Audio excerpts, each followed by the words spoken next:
Hello and welcome to a very special edition of UWA Wrestling Rampage. 1 week from today, we'll witness the crowning of the first ever Ultimate Wrestling Alliance television champion. And today, we're devoting the whole program to the 10 athletes who each vie for that auspicious inaugural title. The rules of the tournament are very simple. After the first 2 athletes enter the ring, it's winner stays on, with eliminations by pinfall or by being thrown over the top rope. The man who escapes elimination will be the first winner of the UWA television title. The order of entry is determined by a random draw, with 2 significant exceptions. Following the result of their match 2 weeks ago, we know that the first man into the ring will be the anarchist Doug Williams, while the last man in, and who therefore has the best chance of winning, will be American interloper fallen angel Christopher Daniels. We'll talk more about that situation later on in the hour. We'll also learn more about the masked monster Big Papa T, and we'll look at the ongoing battle between Phil Powers, Paul Sloan, Mad Dog McPhee, and the Wonder Kid Johnny Storm. But we'll begin with a closer look at Danny Royal and Kerry Cabrero. They've been friends and tag team partners in the past, but they both know that once the tournament begins, it's every man for himself.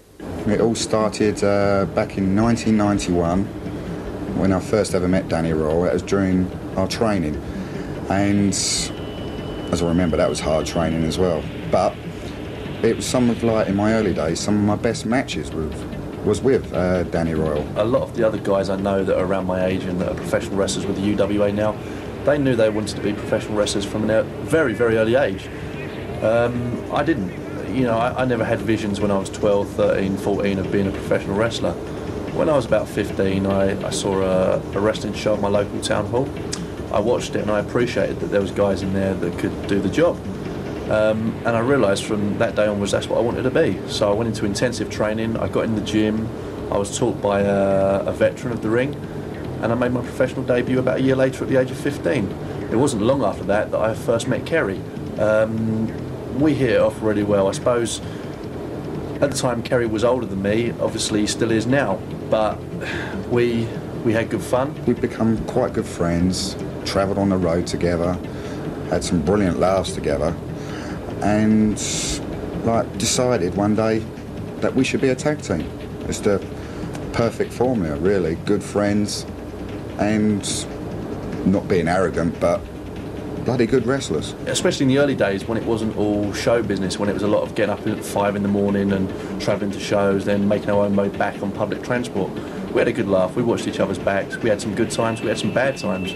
In fact, once we had a fight in the back of a ring van. It was 6 o'clock in the morning, it was very cold, and there was only one duvet. So at the end of the fight, I think someone's leg went through the back window of this transit van. But, you know, we're cool about it. Johnny and Kerry first came to my notice in about the early part of 1992. A couple of young lads, they'd been training, they'd been working for a minor promoter in England. I saw potential for the future, and was highly delighted to be able to recommend them to the larger promoters, and the larger promoters were not disappointed in these 2 guys. They really were what I'd said, or what I saw, the potential that they were. They were absolutely fantastic.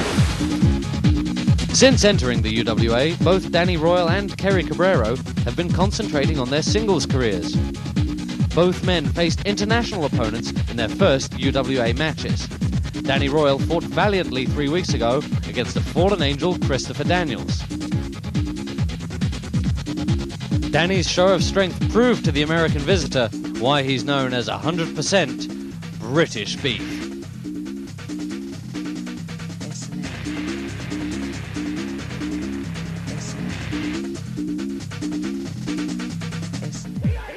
Kerry Cabrero had possibly the match of his career against Japan's Gran Naniwa.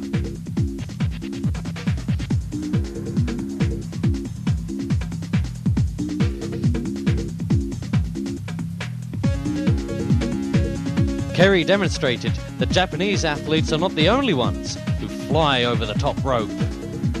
But for Danny Royal and Kerry Cabrero, are their tag team days really behind them? Me and Danny Royal as a tag team again. It could possibly happen. As long as Danny gets his act together. I don't want to tag up with somebody who's going to lose. So if it can start getting back on a winning streak again, and then I'll think about it. But until then, the thought hasn't entertained me yet. Kerry's known me for years now, and Kerry knows who I am, but he still doesn't know why I am. As soon as he starts to appreciate that, then maybe we'll be on the opposite end of the tag rope sometime. And if that does happen, I can promise that we're going to rock and roll again. But, you know, it really depends on Mr. Cabarero's attitude. If you wanted me to put a balance between the two of them, I wouldn't like to do that. I think they're on equal par.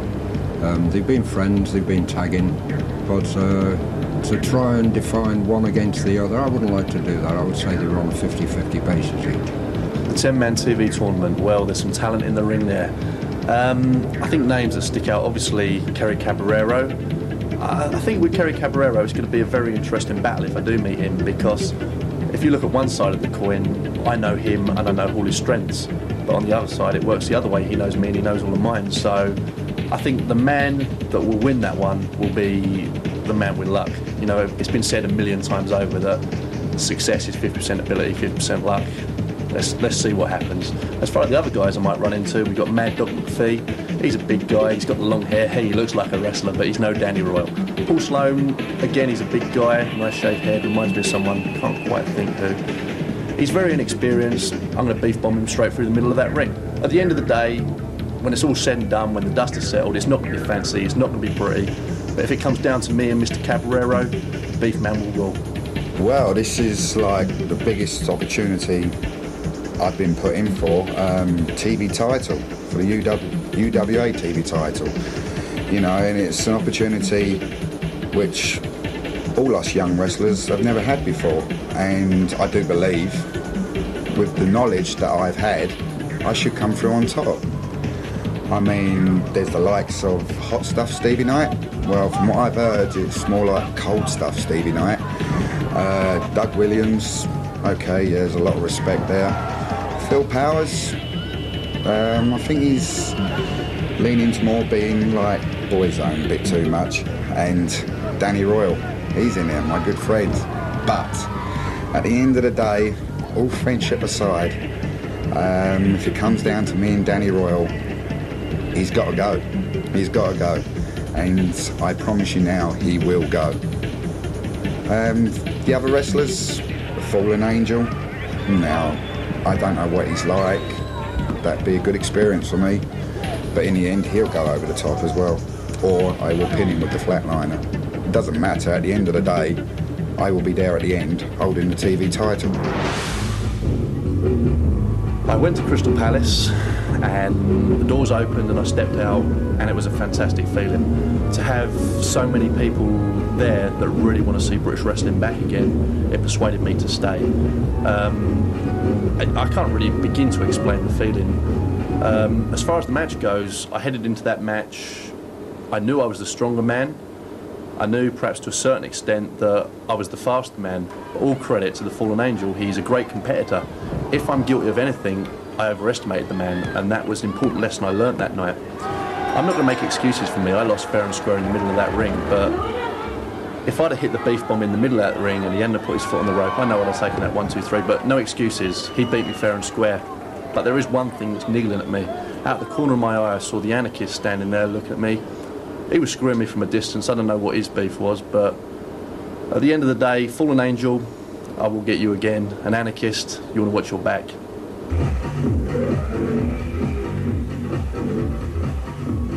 Match with Grand Nanawa, I was just totally buzzing on that show. It was everything I did, I felt I did right.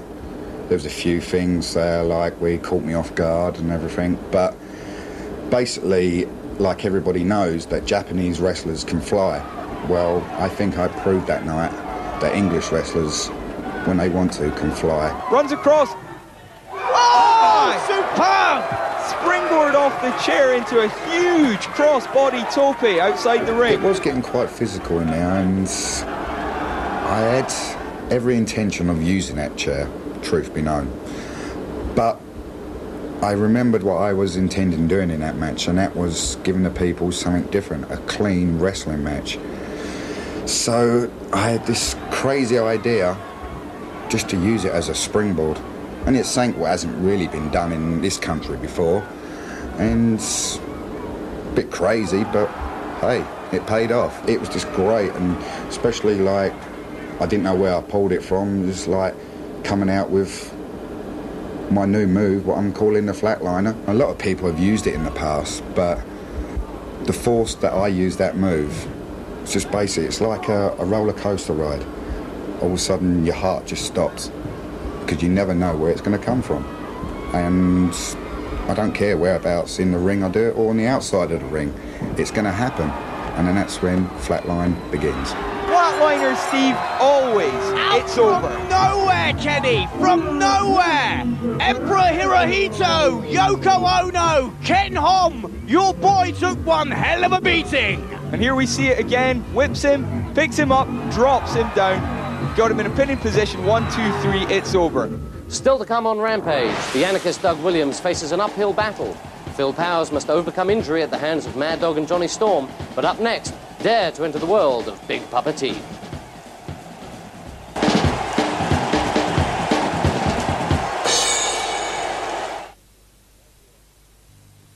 To be crowned UWA television champion right here in just 1 week's time.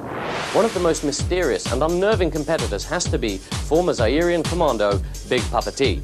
In this country, it is the striking and intimidating Rebecca who looks after the interests of the mute, masked monster. But as we'll find out, in his homeland, Papa T had to learn how to express himself in the language of pain. Check this out. Comme on s'est rencontrés, je l'ai vu qu'il est beau. Cette photo, quand il était en armée, quand on s'est rencontrés avec lui, il était comme ça, le pli comme ça. So I met him at the offices of Dial-A-Cab. I looked at him, I thought, well, you know, this guy is terrifying me because he had this black leather mask on.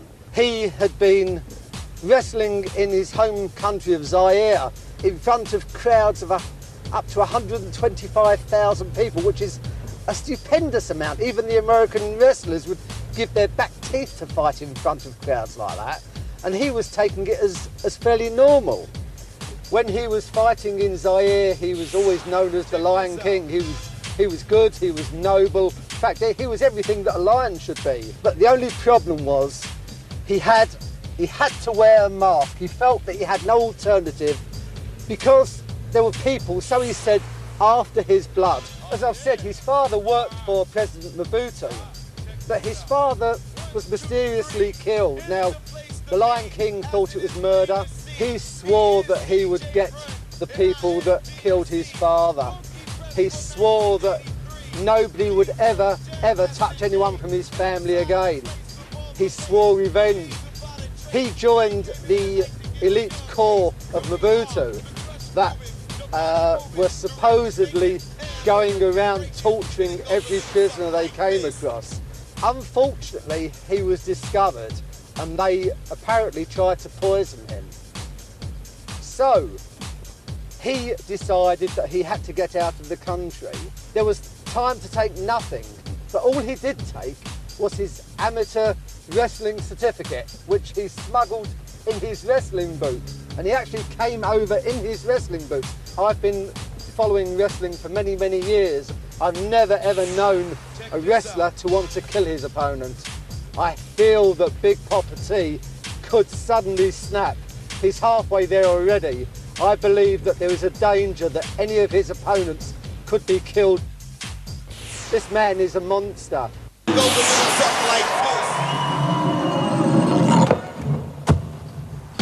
As he entered the UWA, it was immediately apparent that Big Papa T was going to have a huge impact. Well, look at the size of him, Steve. Oh, well, I'm too busy looking at the lovely Rebecca at the moment, to be honest. Ross and the crowd certainly love her as well. And here he comes, there he is, the masked man doing his little wiggle there, shaking his fang. And we're going to see some magic works in that ring tonight. Mark Sloan, literally a sacrificial lamb. Well, if any match in the UWA so far could be compared to a David and Goliath battle, it has to be this one. Sloan looks terrified, and so he should be. Look at the T there. This Absolutely is a big, enormous. big man. He has got a great amateur background as well. He was actually banned from amateur wrestling in this country, but he originally hails from the Congo. He was a former bodyguard for the president. and a former executioner. That man there in the ring has killed people. Well, it doesn't bode well for Mark Sloan then, does it? But I'm sure Mark Sloan will be wanting to try his very best tonight. And upsets do happen in this wrestling business, Steve. Upsets do happen. Well, I'm willing to bet any amount of money that you can name, Ross, that there's only one man who's going to walk away with victory here. And it's that man there, doing the wiggle, the Papa T walk. And arrogance as well. It's not arrogance, it's a style about the man. There's a grace about him. You know, maybe that's something that the lovely Rebecca has tutored with more him. power Look at that, look at that. demonstrated Is that there. man not stylish? And sometimes you may think, you know, can this man be focused to the task ahead of him? Well, if he can't do it on his own, he has Rebecca to help out. And a great athletic maneuver there by Mark Sloan as he kips back up to his feet. Well, you mentioned Rebecca there earlier, Ross. Apparently, Papa T and Rebecca do share the same liking for leather masks. So that's nice. Ever thought about a leather mask, Ross? Well, maybe I could borrow yours, Steve, as Mark Sloan's offense seems to have no effect on the gargantuan Big Papa T. Papa T whips Mark Sloan off the ropes and devastating force those maneuvers have, devastating force. And he goes for a submission move now. That's a Texas Cloverleaf. Steve, what do you think of that? Well, it's effective, and I can tell you one thing, Papa T's not going to move. He's won the match, and he doesn't want to get off Mark Sloan. No, you can have a job shifting him. In the end, he goes. The next time we saw Big Papa T, he wasn't even scheduled to appear, but nothing could hold the big man back. Big Papa T does not belong out here during this match. What's he doing in the ring? Of course he belongs in the ring. Attacks Jason Cross. What's going on? He belongs in the ring. Come on, Papa T. No, Big Papa T is not supposed to be here. Big Papa T is not supposed to be here. He just wants to get out and fight. He's not being given the opportunity to get out there and fight. And now he wants to get in there and do his job. But Kenny, can you not see, Big Papa T's got that double chicken wing lock on there. Nobody gets out of one of Big Papa T's submission holds. And you cannot imagine the pain that this is inflicting on Jason Cross's shoulders. This is... Somebody all the UWA officials are coming. Here come all our officials. Jason Cross just... Sorry, Johnny Storm just sneaking away there while no one was looking. He was lucky, really, that Big Papa T didn't get a hold of him. Big Papa T now sensational stuff doing his little dance. Papa T. Rebecca's out at ringside. Don't know what's going on there. Well, she's going to start wrestling, and she's being manhandled there by a UWA official. And if Papa T gets wind of that, it's going to turn very ugly indeed, Kenny. Well, Rebecca does not belong here. Big Papa T does not belong here. How can you say that? He wants to get out and fight, do his job. He's not being given the opportunity to do that, so he has to go to drastic measures such as that. Let's see if we can get another look at this as Rebecca fights with our officials on the way back there. Papa T just comes in. Big Papa T from behind with a big forearm. They go, Jason gets a few punches in, but then Big Papa T hits him low and locks on the double chicken wing submission maneuver. And there's no way Jason can escape from this. This is an incredible maneuver. And you're right there, Kenny, because Johnny Storm is just glad he wasn't there. Once order had been restored, Jamila tried to find out exactly why Big Papa T, under orders of his manager Rebecca, had invaded the ring. Because he is not receiving enough matches. I mean, the UWA, I don't know what their game is. It is absolutely pathetic. The treatment of Big Papa T, the very best wrestler in the world, it's absolutely disgusting. And these Neanderthal brain-dead wrestlers jumping around the wrestling ring as if it's a pig pen, it's disgusting. Papa T and Rebecca believe that the television title is virtually theirs by right. Of course, in the TV title tournament, Papa T's favoured submission holds will have no effect, as eliminations are only by pinfall or by being thrown over the top rope. It is unlikely, however, that Papa T sees that as much of a problem. Still to come, we'll see how Phil Powers has been dogged by a madman. But up next, it's the Anarchist, the Angel, and some interfering hot stuff. Douglas Williams. Listen to me, boy. I have signed to wrestle you. All these people seem to think you're the best thing since sliced bread. Let me prove just how great I am. Take a look at what's hot and what's not. Well, hey, Mike, you can kiss my...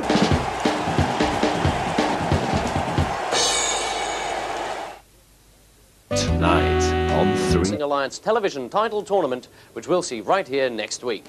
We turn now to a situation that involves the anarchist Doug Williams, the fallen angel Christopher Daniels, and hot stuff Stevie Knight, though there's no love lost in this bizarre triangle. At the center of the storm is controversial American manager Steve Linsky, who represents the anarchist Doug Williams. And as we'll see, it is Linsky's high-risk management style that is really the cause of everything we've seen over the past few weeks. It all began with a match signed between the anarchist and hot stuff Stevie Knight. We soon learned that manager Steve Linsky had other plans. Doug, you ain't wrestling this match. What? Stevie Knight, you ain't got the wrestling ability to be in the same ring as my guy. Absolutely right. Doug, you ain't wrestling this match. I want you saved for Chris Daniels. How insulting to Steve Knight. You don't get paid. That's a manager that cares, Kenny. That's a manager that cares. In that ring, you don't get paid. Why should Doug waste his time? That's a manager with no respect for the contract that Doug Williams has signed. Well, Steve Linsky's, he's laid it on the line there. He's got his wrestler's best intentions. Shut your mouth. Anarchist Douglas Williams. Listen to me, boy. I have signed to wrestle you. All these people seem to think you're the best thing since sliced bread. Let me prove just how great I am. Take a look at what's hot and what's not. Well, hey, Knight, you can kiss my backside. oh, wait a minute. He'd probably like that, Steve. Oh, come on, Are you Steve. going to stay or are you going to come? Well, Now, Doug Williams has got to listen to the valuable advice of Steve Linsky. Well, Doug doesn't look too happy about all this. I don't know what's going on between Steve and Doug. Good night. The anarchist finally followed his manager's advice and seemed to enjoy the confusion caused to UWA officials. UWA chairman Mick McManus allowed the match against the Fallen Angel and added a stipulation, saying that if the anarchist won, he'd take the coveted 10 spot in next week's TV title tournament. But if he lost... If he doesn't beat him, then he's got to start from scratch. He's got to wrestle number 1, 2, 3, 4, 5, and so forth and so on. The UWA chairman, Mick McManus, who has been a notorious rule breaker in his day, is quite tolerant towards rule breakers, but sometimes likes to add a stipulation to keep the wrestlers on their toes. Take, for example, the anarchist Doug Williams. This highly anticipated matchup saw two evenly matched competitors with everything to play for. As we go with some nice chain wrestling here in the opening. Doug flipping over there, ducks underneath, rolls back. What's this? Head scissors. Takes Christopher Daniels over with a great head scissors there. There's more of the same for you, Daniels. And if Doug can keep that kind of momentum up, then he could be taking that 10th spot in the TV title tournament. And if he does, then that TV title is as good as his. Absolutely, you're absolutely right. It is a case here in this match of winner takes all.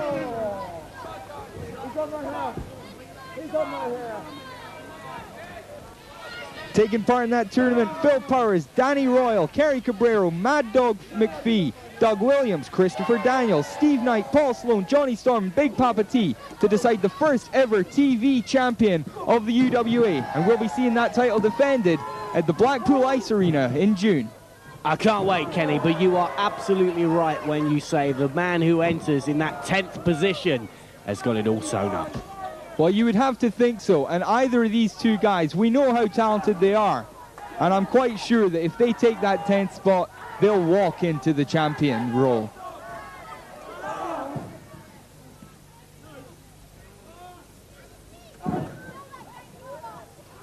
We see them here working over each other's arms. Doug, of course, we saw last week scouting the Fallen Angel against Danny Royal. Very close match, great match last week.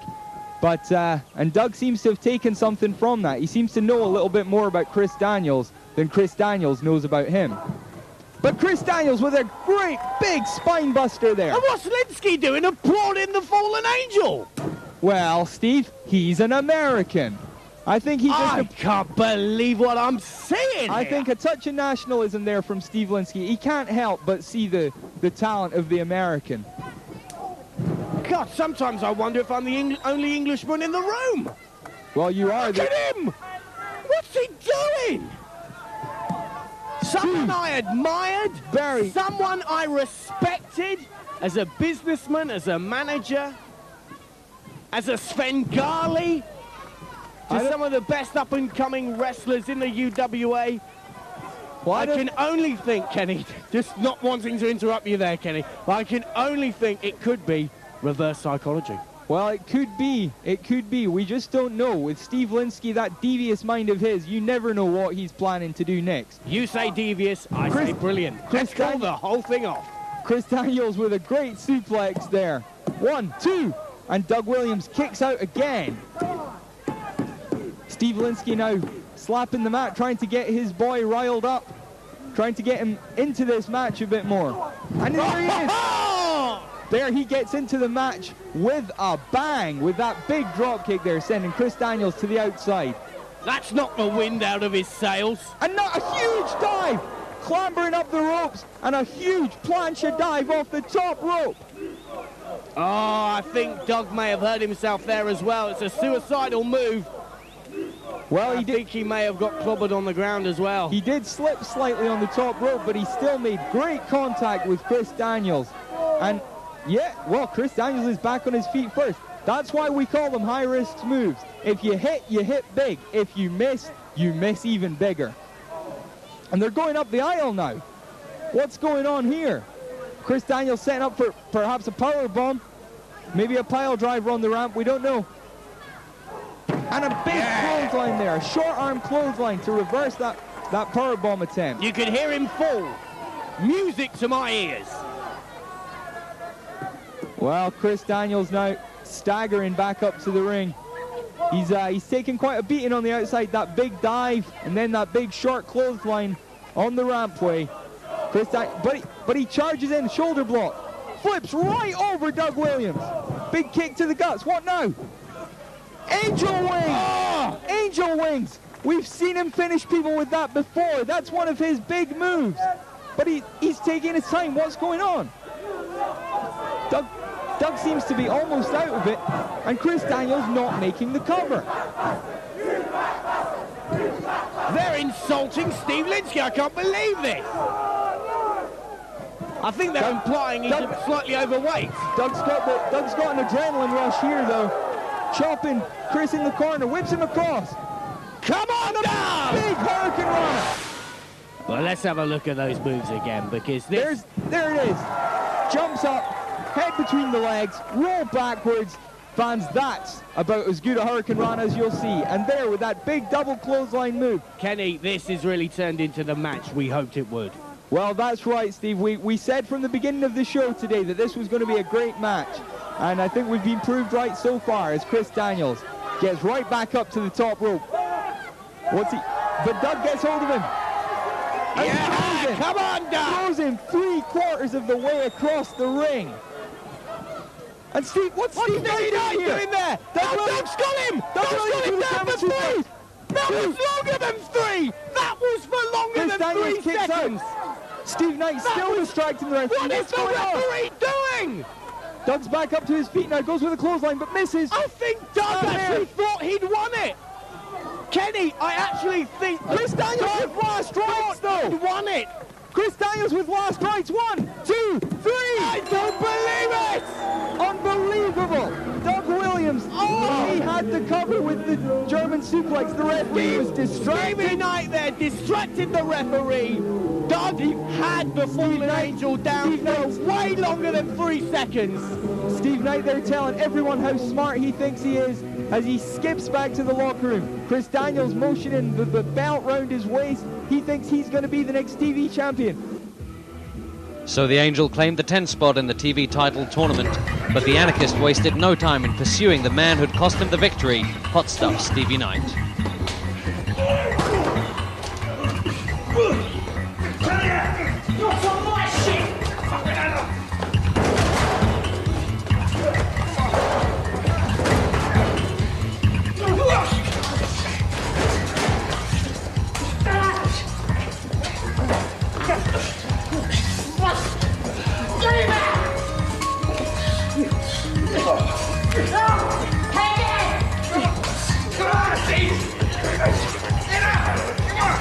Stevie Knight, you dared step into the kingdom of the Anarchists and caused me to lose my match by interfering. What a cowardly way to do it. But you think that's going to stop me winning the TV title by putting me in at number 1? Well, let me tell you about the other 9 guys. They ain't going to survive either, because they're all going to succumb to the chaos theory. They're all going to take a damn good beating.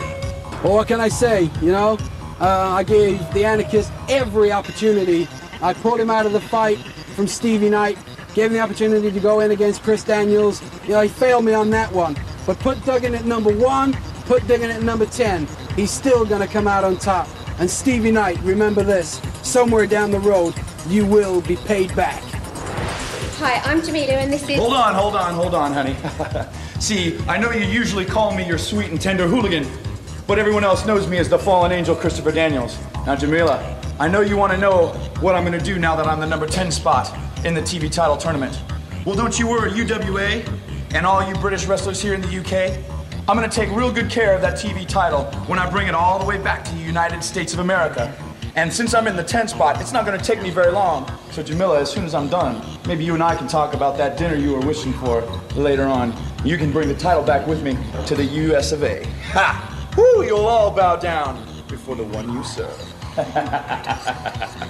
The Anarchist will have the toughest job of any athlete in the tournament. The Angel should, in theory anyway, have the easiest time. And as for Stevie Knight, well, we'll find out next week if he's more interested in winning the title or in further humiliating the Anarchist. Coming up after the break, Mad Dog and Johnny Storm try to wreck the dreams of Flying Phil Powers.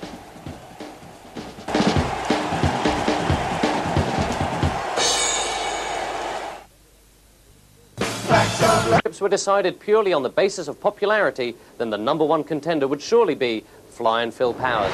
A crowd-pleasing dynamo, Phil's professionalism, dedication and support for younger athletes has earned him the respect of not only the fans, but also his peers. Inevitably, however, there are those who have decided that the Fly must be swatted. Phil's problems began when he took part in the UWA's inaugural match against the terrifying Mad Dog McPhee. Well, Phil Powers, very acrobatic in his Arab Spring entrance into the squared circle.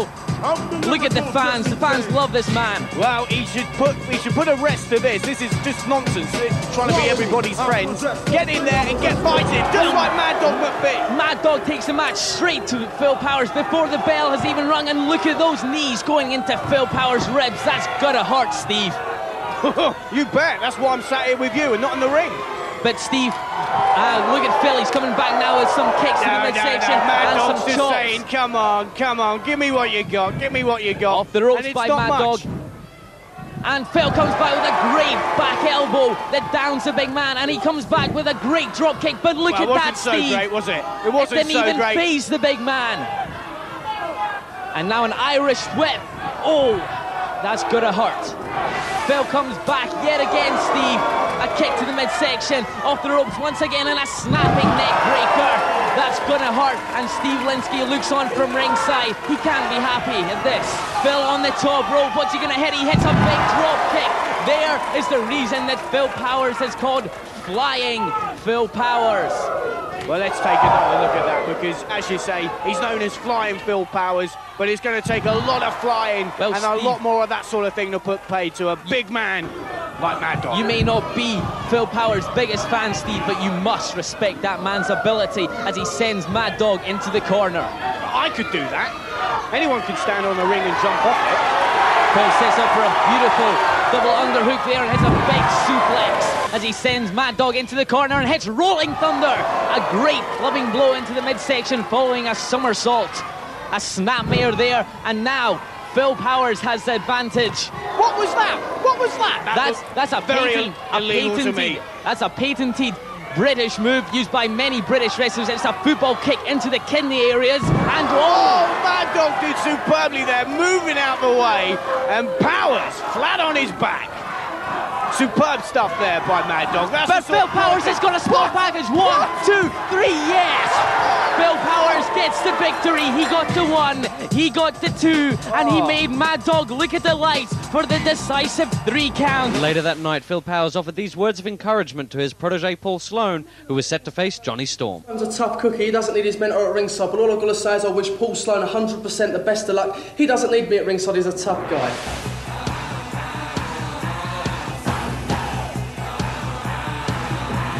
Johnny Storm hits the ring, and look at the power in Paul Sloan's arms as he uses a gorilla press there, and a great big clothesline sends Johnny Storm crashing to the outside. And here comes the man himself, Steve Linsky, accompanied by Mad Dog. Steve Linsky has no part in being out there, but what a great double leg takedown by Paul Sloan as he goes for the cover, gets a 1, gets a...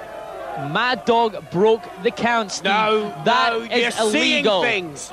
In your old age, your eyesight's playing tricks with you, Ross. I can tell you that he had nothing to do with it. Mad Dog's just there offering encouragement, as is Steve Linsky. This is disgusting. They should not be there, and they should not be interfering in the match as Johnny Storm stands on the top rope. What's he going for here? He misses a frog splash as Paul Sloan moves out of the way, and he has a disrespectful slap in the face. Well, let me tell you, it's going to take more than that to outdo Johnny Storm. Even this barrage of punches aren't enough. Whoa! No! Wait, what's going on here? That's... No. Mad Dog, that cannot be right. A drink. Johnny Storm has won the match. Mad Dog offered him a drink. I can only presume that Steve Linsky doing this to Paul Sloan is something to do with Paul Sloan being Phil Powers' protege, and this is disgusting. Mad Dog was not interfering. He was there to offer his support. Now he's interfering because of the things that Paul Sloan is saying about Mad Dog. Paul Sloan doesn't appear to be saying anything. Even Steve Linsky. Go on, Steve. Look here, Phil Powers hits What's he doing? What's he doing? Get that man out Phil of there! sends Johnny Storm crashing to the outside, and Mad Dog isn't too far behind. That is a disgrace! That's no less than they deserve. That is a disgrace! What a great flying maneuver by Flying Phil Powers. He had a huge plancha there, taking out both men, and now he takes it to Mad Dog. Bully boy tactics, Ross, that's all that is. Mick McManus decided that the only way to solve the situation was with this tag team contest. Flying Phil Powers and his protege, the incredible Paul Sloan. They should have stayed at home, Kenny. They should have stayed at home. But they're in the ring and we're kicking things off early here. Double whip, reversals, and clotheslines. Paul Sloan tosses Mad Dog out to the floor. They've now got a hold of Johnny Storm. Double drop down, leapfrog, double leapfrog, and Johnny just rolls outside the ring. He doesn't want any of that. Johnny's just getting back into the ring now, and there, a big power slam from Phil as he came in. Now tags out to Paul Sloan. Paul Sloan and Johnny, of course, both very young. Not much experience. But still, Paul proving there what a great athlete he is with that great sidewalk slam. Whips Johnny off the ropes again. Catches him. Johnny looked to be going for something there, but Paul, too much power. Paul Sloan is just jealous because Mad Dog McPhee and Johnny Storm have got more hair than him. As Johnny Storm gets up on the top rope. Big frog splash on Paul Sloan. We saw him miss that move last week, but there he gets a 2 count out of it. Huge thrust kick right into the jaw of Paul Sloan. Takes him down. What's this going to be? Oh, wonderful! Oh, that's tremendous maneuver. Tremendous maneuver. Sheer brilliance there. Mad Dog McPhee sweeping the legs out. 1, 2. And I wonder if we can get another look at that move, because that was just incredible, Steve. It was fantastic. Here it comes now. Superb. Yeah, there you see it. Johnny Storm with a spinning leg lariat from the top turnbuckle, while Mad Dog swept the legs out. And a huge double clothesline. Paul Sloan in the corner, tags Phil Powers. In comes Flying Phil Powers. And going wild, coming in with that real fire in his heart here. Is that legal? Is that legal? Of course it's legal. He hooks Johnny Storm up. It's going to be a slingshot suplex. No! Slingshot something as Phil Powers goes to the top rope again. Powers is just getting lucky. He's come in, he's fresh, he's been waiting Phil Powers, there big for splash, ages. but Steve Linsky's in the ring. He's going to... No, he wasn't. He's just tired himself out. Now, he's going out and picking on some poor defenseless member of the audience. Come on, Steve. Why was Steve Linsky in the ring there? He wasn't in there. Mad Dog going for a powerbomb on the floor. We've seen that before, but Phil backdrops him. And now Phil finally going to get some revenge. That is shameful. That is shameful. Mad Dog was just there trying to protect his manager, who was doing nothing and just being picked on by a bully. Steve. He's a bully, Kenny. And here Phil Powers goes back to the top rope again. Drop kick. Johnny Storm topples down, lands on the back of his head. Paul Sloan makes the cover. 1, 2, 3. Phil Power thought his problems with Mad Dog McPhee and Johnny Storm were over and began to concentrate on the TV title tournament. You must be a strong contender. What do you think of your chances? Bet I'm a strong contender. It seems like just lately everybody in the UWA's out to get the Fly Phil Powers. I don't care who's in this tournament. You've got Kerry Cabrero, the Fallen Angel Christopher Daniels, Mad Dog Stuart McPhee. It's over the top rope and it's pinfalls. It doesn't... The worry about Powers is me. Oh, for Christ's sake, do I go great crash with yours? I can't just get out of it. Whoa! Ah! God! Ah, damn it! Come on, what's your problem? Get out of it! Ah! Ah, damn it! Ah! Ah! No! Ah! Let go! Ah! Oh! Ah! Oh! Ah! What's going on here? Ah! Oh!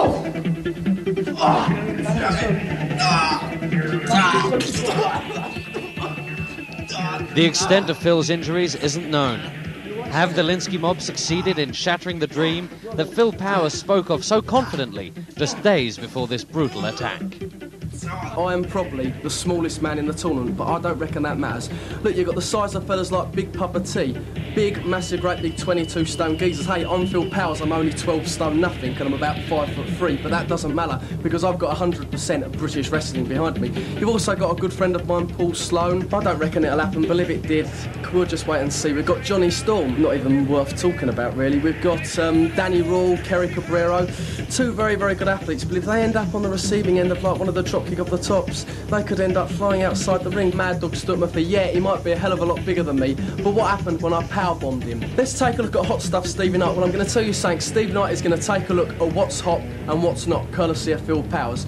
And let's take a look at the Fallen Angel Christopher Daniels. All I can say is it's time for action now, pure 100% action. Let's see what happens in that ring. You're going to see the Fly Phil Powers become the first UWA television champion. I think names that stick out, obviously Kerry Cabrero. I think with Kerry Cabrero it's going to be a very interesting battle if I do meet him, because if you look at one side of the coin, I know him and I know all his strengths, but on the other side it works the other way. He knows me and he knows all of mine. So I think the man that will win that one will be the man with luck. You know, it's been said a million times over that success is 50% ability, 50% luck.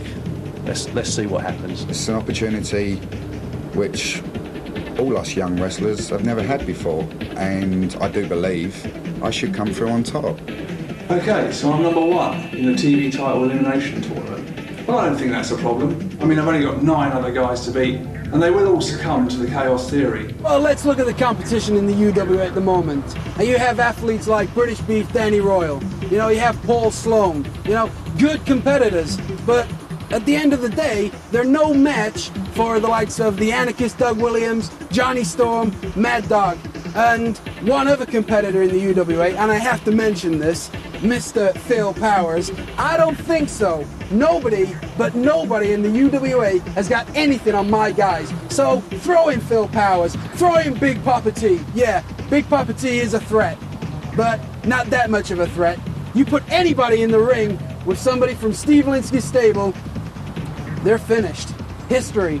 End of story. So there you have it. The UWA television title right here next week. 10 men will enter. There can be only one winner. Please join us next week.